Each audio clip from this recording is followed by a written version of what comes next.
You have cancer. 3 words that change a life forever. We would like to offer another 3 words. Be an overcomer. Welcome to the 1% Podcast, where our conversations with other cancer warriors, survivors, and caregivers allows us to give you that extra boost you need to face your challenge head on, live life from a new perspective, and forge a path that keeps you moving free and clear. Now, welcome your host and cancer survivor, Truett Taylor.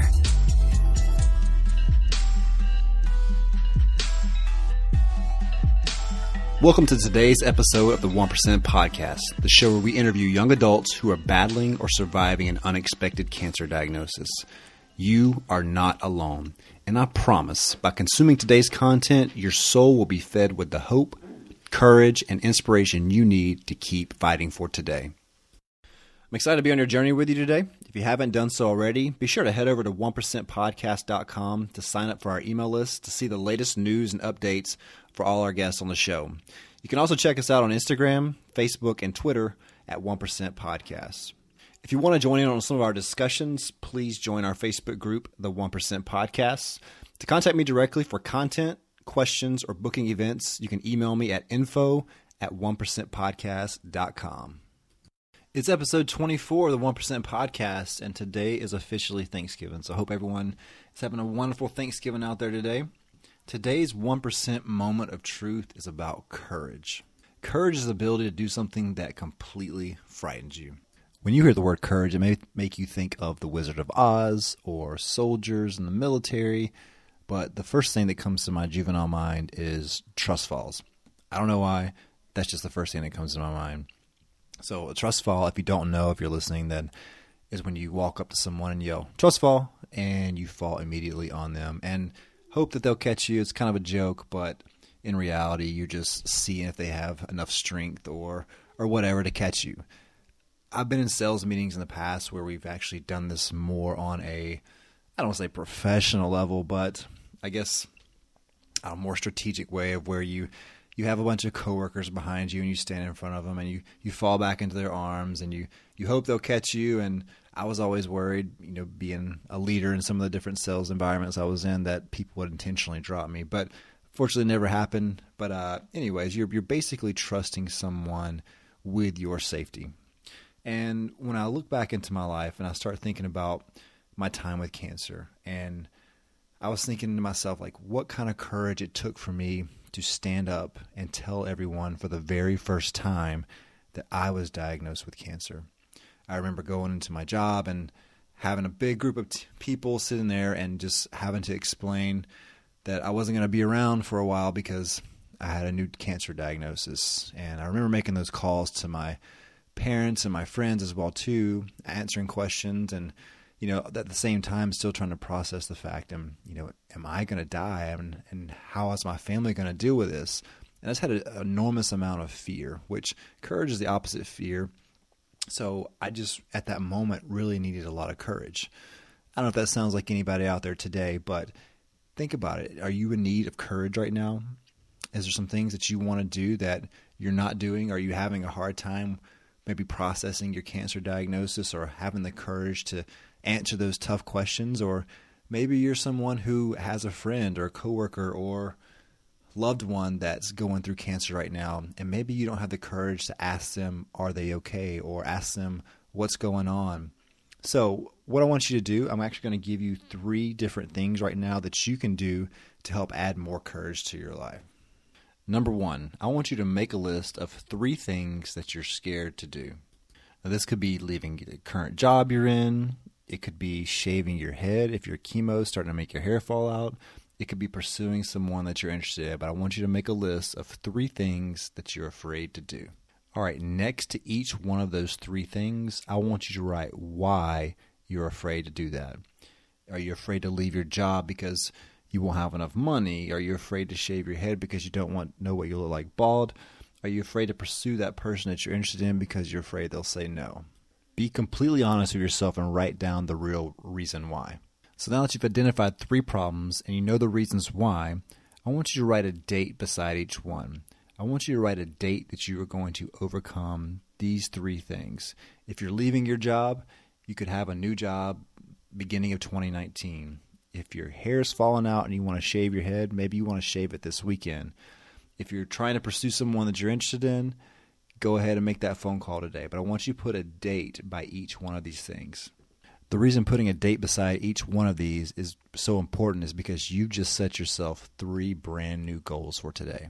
And you may have heard me say this before, but I believe everyone needs 3 things in their life: something to do, something to look forward to, and somebody to love. Well, you just gave yourself 2 of those things right there, so you're well on your way. The second thing I want you to do today is I want you to allow yourself to be vulnerable. I want you to think about something that you're holding really tight. Maybe it's a fear or concern that you have about something internally that you're not really sharing anyone. And I want you to take time. You can hit pause on the podcast right now or do it whenever we're done. But I want you to take a moment as soon as you're ready today, and you have to do it today, to text or call or tell someone something that is pretty vulnerable to you, whether it's a secret, whether it's a feeling, whether it's some emotion that you have about a certain thing. I want you to take the time to be vulnerable with somebody today that you're close with. And finally, the third thing to add more courage to your life today is have faith. Having faith is a really easy thing to say, but a really hard thing to do. So faith is the substance of things hoped for, but the evidence of things that you cannot see. So having faith is actually believing in something that you cannot see that hasn't happened yet. And why is it that most of us don't have faith? Is because we're afraid. So I want you to be intentional today and have faith that things are going to work out for you, that situations are going to change, that your mindset's going to be different, you're going to have more courage, things are going to go well, and you're going to be able to push through and keep fighting and make today the absolute best day that you ever had. So I hope you've enjoyed today's 1% moment of truth. I'd love to see what's on your list. You can always drop it in the comments under today's episode or tag me in a post on Instagram, Facebook, or Twitter, and I promise you I'll respond. All right, well, speaking of courage, today's interview is with Miss Amy Perkins. Amy is the founder of Keys to Courage, a kindness enthusiast, a consultant, and an educator. In May of 2018, Amy walked away from a 25-year career in education after witnessing leaders who were not leading with integrity. Now she's making a difference on a much broader scale. She's created online courses to help people design the life of their dreams, to show others how to unlock the confidence and courage, and be able to do what they love on their own terms.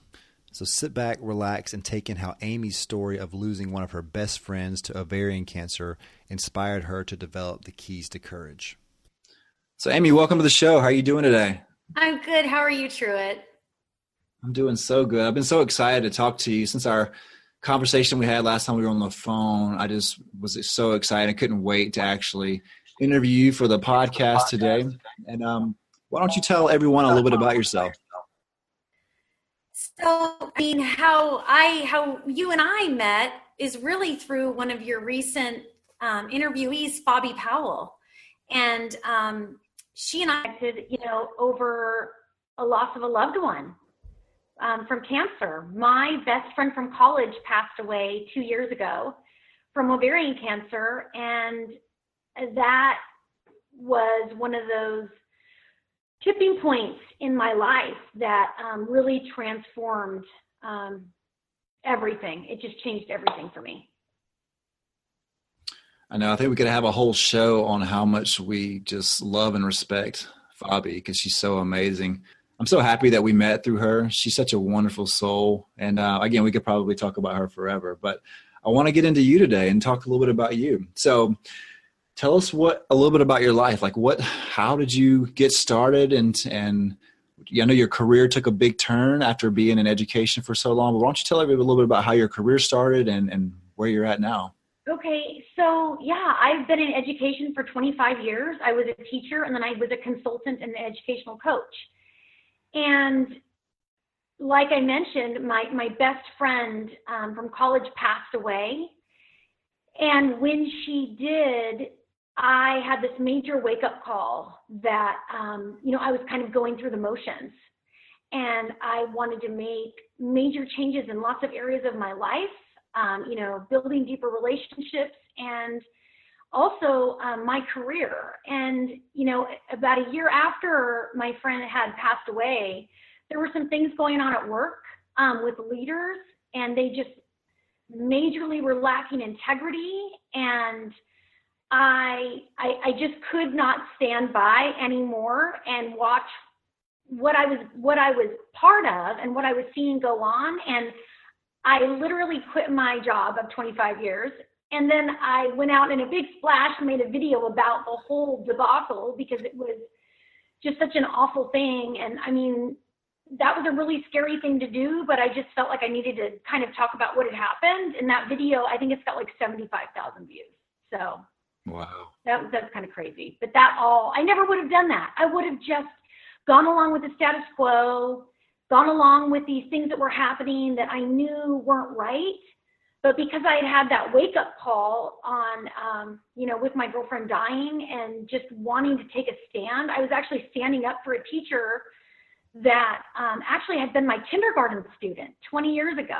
And I was a voice for her because I saw my daughter in her. And, I just realized no one else is going to use their voice, so I will. What do you think gave you the courage to stand up and take this big change? Well, it was starting with little courageous steps that I took after her passing, wanting to make a change in my life and knowing that the only way to make change is to push through fear. And I was just doing little things every day that scared me. And it just almost those steps led me to that big, massive, scary change of quitting. I mean, I knew once I quit, and once I made that video, I was literally going to be like an outcast in my area in education. I'd never, ever be able to work again. And I have 3 college degrees in that area. That's all I did. That's all I knew. So it was a huge leap, but it was totally worth it. Wow, I know. Like you came so far, and all the stuff that you're doing right now, I think is absolutely beautiful. And I know you're helping so many people, and we're going to get into all the things that you're doing in just a few minutes. But let's talk about your friend. I know your friend was the big catalyst in your life, and you said she passed away from ovarian cancer. Why don't you tell all of our listeners today a little bit about her and kind of tell her story, and then basically show how it kind of wove into your life and everything that you're doing? Yeah, I would love to. So her name was Tracy, and we met our junior year of college. And, you just have people that come into your life, and it's this instant connection. She was like my soul sister, and we just loved each other deeply, even though we were only at college together for 1 year, because then she transferred out of state. And, back in the old days when I went to college, there were no cell phones, there was no texting, there was no Facebook. And there were times that we went in and out of communication, over the 25, 26, 27 years that we were friends. But Tracy she would walk into a room and she was sunshine and joy.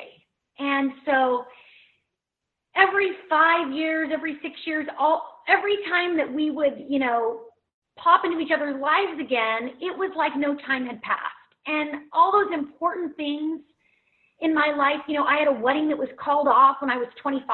And Tracy, she hopped on a plane and she was out. She was like the first person to be by my side. And, when my kids were born, when we got married, she couldn't be in our wedding because she was a flight attendant and couldn't, guarantee her schedule. But I'll never forget, I was walking down the aisle and she came flying in. She made it for my wedding. And the last probably 8 years, we were, once technology caught up with us and Facebook and cell phones and all of that, we were a constant in each other's lives. And she was just pure sunshine and joy, no matter all of these difficult things she faced. And she faced a lot of trials in her life. When she passed away, she was a single mom. She never had the chance to get married. She fell madly in love and by sheer miracle got pregnant after her first bout of ovarian cancer. And when she got pregnant, the father of the baby left her. And she never complained. So many people would have just sunk into a hole of woe is me. And she just, that was her miracle baby. And she was so grateful. And I am so grateful that she had the chance to be a mom. That's all she wanted to be, was a mom. And I just think it was really a gift from God that she got toward the end of her life, because she got to be pregnant, have an infant, have a toddler, and then when her little baby was 2, she lost her battle. Yeah, I know that's got to be tough on you. You said you guys established a really good friendship. What do you think were a couple of qualities that connected you guys together whenever, that allowed you to stay in touch all those years? Honestly, she and I, we were just like one another's raving fans and loved each other just on this deep level that I think women need to do more. And Tracy was stunningly beautiful on the outside as well as the inside. And unfortunately, women that are stunningly beautiful like that, like Tracy and like Fabi, a lot of women look at them as a threat. I never did. I just wanted to soak up her sunshine and her beautifulness, that she had so many women in her life that did the backstabbing and the trying to steal her boyfriends, and I never understood it. And we had a lot of conversations around this, because even when she was sick, there were some people that weren't there for her, that it just didn't make sense. So, one of the things with her legacy that I try to champion is women lifting one another up and finding the magic that happens when you do, when you don't compete, when you just champion one another. Why do you think there's so much competition between females these days? I didn't understand it, but the more I've gone on this journey, I think what's happened is I think a lot of women get hurt by other women, and then they build up walls, and they don't give the chance for someone else to come in. Sure, I've had some women that have burned me, but I just never allowed that to be a barrier to making deep friendships with other women, and I'm just so blessed. Tracy's friendship, it was such a gift in my life. And now that she's gone, I just want to share her gift, that gift of joy. And, she just added so much joy to my life. And I think part of what I want to share is, this message for women to allow those friendships with other women, to allow that trust, that there are women out there that are amazing and that are going to add so much value to your life. And then if you don't make space in your life for that, you are just missing out. I could totally agree. So let's talk a little bit about Tracy. How old was she when she was first diagnosed with ovarian cancer? It was her late 30s. And I believe in total, she had her first bout with it, and then she went into, I guess, a remission of sorts, and then it came back, like I said, and she passed away. I think she was 44. So as she was going through the battle, what kind of changes did you notice in her as she's, sick? Did she take chemo and all the treatments like that as well too, or? Yeah, and it just literally ravaged her. Chemo, radiation, massive radical surgeries, everything. And, she just had this fighting spirit. She never talked about dying, ever. She was determined to live, and live she did. She lived her life for that little baby, and I just have the most amazing memories. We would talk every week on the phone, not just texting. She would take her baby for a walk, and I would carve out an hour at least, and we would just talk. And she was just so positive. And again, up until her dying day, I saw her about 40 hours before she passed away, and she, was in and out of consciousness, but said, as soon as I can gain some weight, I'm going to do chemo again. She didn't give up. And I think without that spirit, it probably would have taken her much sooner. Mm-hmm. But she was fighting every single day for that little baby. So why don't you tell us a story? What's your favorite story about Tracy? Honestly, Tracy, every story that I have with her was just her beautiful, beaming smile and her positive attitude and the positivity that she infused everywhere she went. And no matter what was going on for her, you know, there was no woe is me. It was always looking on the bright side and how could she make somebody else's day brighter. And it seems like that transcended over into you a lot of ways, like whether she taught you or you picked up some things from her that you're now carrying with you as you continue to walk through your journey, again, to have the courage to do some of the things that you've done so far. When you go back to when, you know, the 40 hours before Tracy was about to pass away, all of our listeners here, like everybody's in a different life cycle when it comes to the cancer journey. Almost all of our listeners are young adults.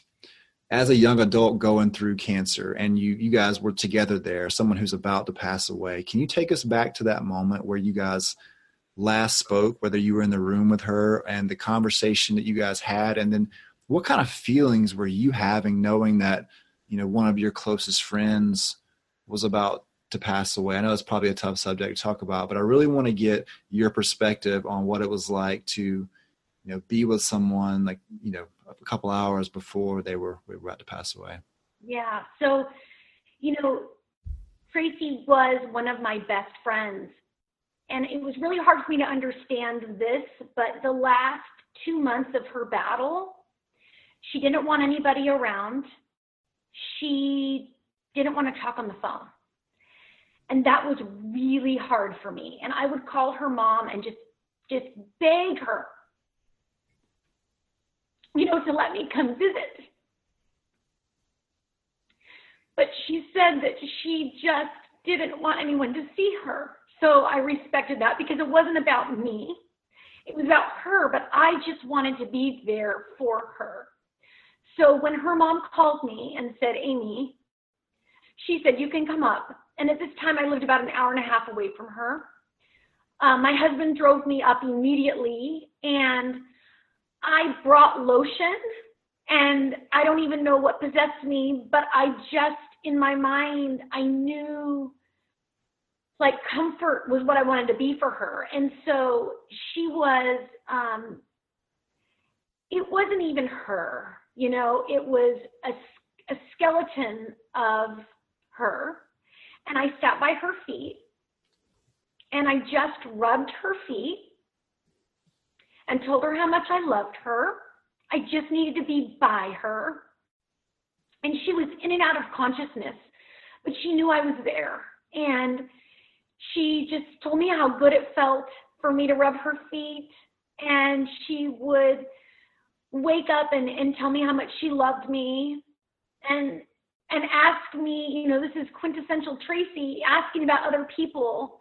We had just moved and she was asking about the house and telling me that she couldn't wait to visit and asking about my husband and the kids.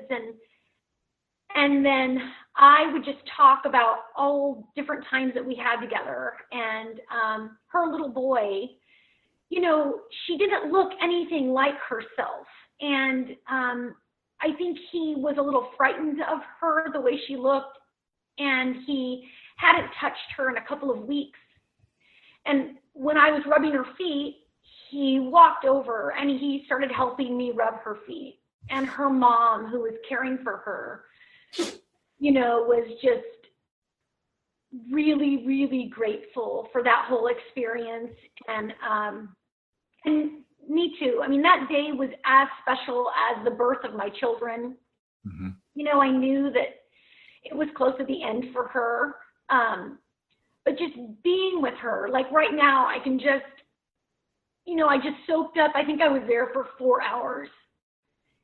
And it was just one of those moments that you know is going to change your life forever. But in a good way. I mean, I knew when she died, I mean, that's what I did. I promised her that I was going to do whatever I could to live an amazing life for both of us, because she just didn't have that chance. Mm-hmm.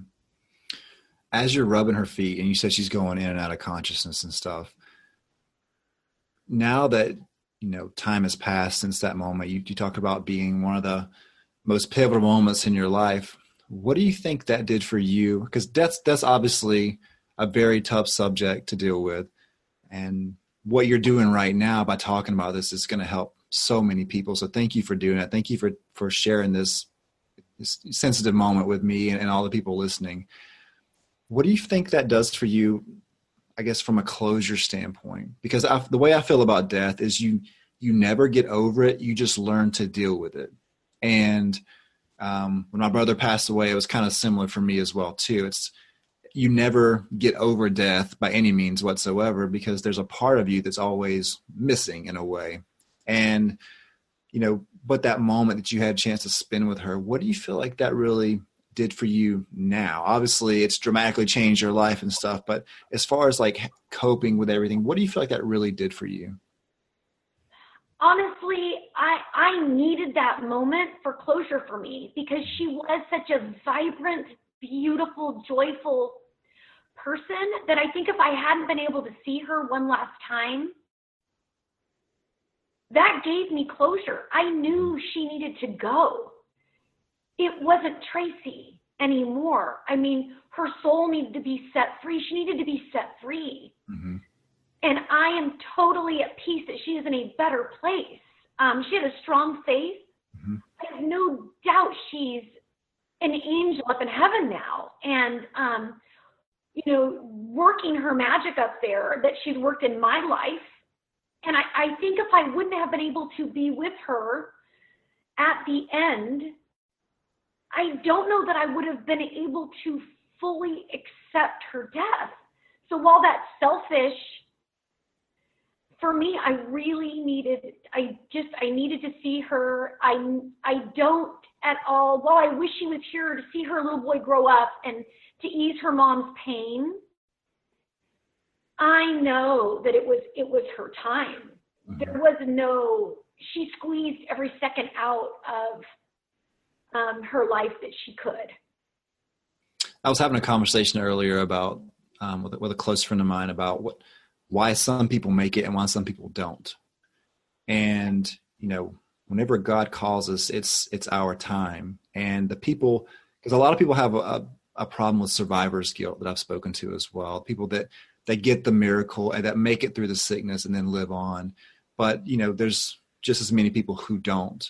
And you brought up something a second ago that just looking at her, like it was time for her, because she wasn't, physically, mentally, emotionally, probably the same person she was before. So obviously she's in a much better place now, which gives us a lot of hope and gives us a lot of joy, I would think as well too. As you think about, she's free of sickness. She's totally happy. She's at peace with everything. So I think that gives us hope for us that believe that, she's in a much better place. And, it's allowed you to kind of go through the process knowing that she's not sick anymore. She's not suffering anymore as well too. So as she passed away, she left how old was her child when she passed away? 2.5. 2.5. Okay. Last time we spoke, you told me a little bit about his journey and some kind of exciting things that you were, potentially thinking about, and his family and his life and stuff. Why don't you share with everybody today, what it's been like for his journey as she's passed away, like the things he's went through and kind of where he's at now. Yeah. So, just to backtrack a little, this part of the story is truly just such a miracle and a testament to miracles, honestly. Tracy, after our 1 year together in college, we never lived in the same state. She was a flight attendant, and she lived in Memphis. And when she had Bo, her little boy, I knew I wasn't going to fly out for the baby shower. I was going to fly out after she had him, because that's when, as all parents know, that's when you need the help with the newborn. And so I flew out for a week, got to spend a week with her and her little boy when he was about 6 weeks old. And then the last, when he turned 1 and her cancer came back, her parents lived about an hour and a half from me, and they moved her in with them so that they could care for her, because there was no way she could go through chemo and surgery and radiation again, this time with a baby. Mm-hmm. And so she lived, at the time I wasn't living as close as I am now, but after she passed away, her parents then moved about 30 minutes from me. So it's been about a year, and I am able to go help her mom. Her mom and dad are raising him. Her mom's, I believe she's 70, her dad's 83. And I would go up once a week and just play with him to give her mom a break. And obviously I wanted to be, around him because he looks just like his mom. Right. And he's just this bright little light. But really, Truett, I knew that her mom needed me. Her mom needed me because it's hard enough to be a parent when you're young, but to be a parent again at 70. And then the other part, the crazy, awful, weird, ironic part of this story is when Tracy got pregnant with Bo, after she was in remission, her mom got ovarian cancer. So, her mom is now in remission, but she also had ovarian cancer, and she's tired. So every week I would go up and help her out with him, and now he comes and spends usually a day a weekend with our family. And her mom and I, we weren't ever that close when Tracy was alive, just because of, geographically, but her mom and I are really, really close. And I know that, and her mom knows, like, this is where we're supposed to be right now. Like, I'm a huge part of Bo's life, and I'm a huge part of her mom's life. And my family has been so blessed to have Bo, in our life too. So how old is Bo now? He's 4.5. 4.5. Okay. So you guys you're just miraculously geographically close to each other now. So you get to spend a lot of time with him. And you said that he looks a lot like his mother. Exactly. Everybody that sees their picture, it literally takes your breath away. He's got her eyes, her smile. He is his mom. And it's a gift. Her mom and I talk about this, like, Tracy left a gift for her mom because she knew, I think, that her mom wouldn't have been able to go on. Tracy lost her life and she saved my life. Mm-hmm. And that's really how I feel, because I woke up, I was going through the motions, and then she got sick, and I just started this deep practice of gratitude for everything, for, being able to walk pain-free, for being able to sleep pain-free, for being able, even when my husband and I argued, like, I had a husband. She was doing this on her own. And so even when she was alive, it started this deep sense of gratitude. She started that with me. And that's part of the message that I share with other people. You don't need to have a best friend, to get sick and die, to have that deep sense of gratitude. Sometimes it's just hearing it from someone else. And I hope that I can be that for somebody, because once you do have that gratitude for being alive, that's when you find true happiness and joy. It's not money, it's not stuff. It's gratitude. Absolutely. As long as you have that one person to believe in you, that's really all you need. And again, I commend you for doing all that. So why don't you tell everyone what you're doing now? So you've made this transition. Tracy's life and death really allowed you to make a huge transition in your life. Being in education for 25 years, I've been in education myself before for 10 years. I know how I don't want to say you get stuck in education, but it's really easy to keep going through the motions and the whole education side. But you broke free of that and you completely left it in the past. And why don't you tell everyone what you're doing right now and the online courses and stuff that you have to help people? Okay, yeah. So, again, when Tracy died, needed to dig deep to change myself. And one of the things, like, I lived in a comfort zone. I didn't want to fail. I had a lot of fear. And so I started going through steps of doing things that scared me. And I've got this crazy journey that I document because, I went from this not confident person to I now know I can do anything. And I have. I've got a new career. I'm working while I was coaching and consulting in education and thought that that's all I could do. I'm now coaching and consulting for a really successful 7-figure business. And I am also, I've got a free newsletter at keystocourage.com that walks people through. It's just a weekly resource of things that I did and actionable steps that other people can take to annihilate self-doubt. I was riddled with self-doubt, and I didn't even know I was until I started this process. And so I've got a course that I created. It's also on my website, and it's called Design Your Dream Life. And it's the step that I took. I did this process. I got ideas out of my head and onto paper, and I went through this daily process. And I truly designed the life that I wanted to live in. My relationship with my husband, the relationship with my teenage daughter has totally transformed. My career, my health and fitness. And my friendships. I have new friends in my life in my mid-40s that I never thought possible. And so that course is also on my website. And for your listeners, I'll give you a code for half off. It's Believe.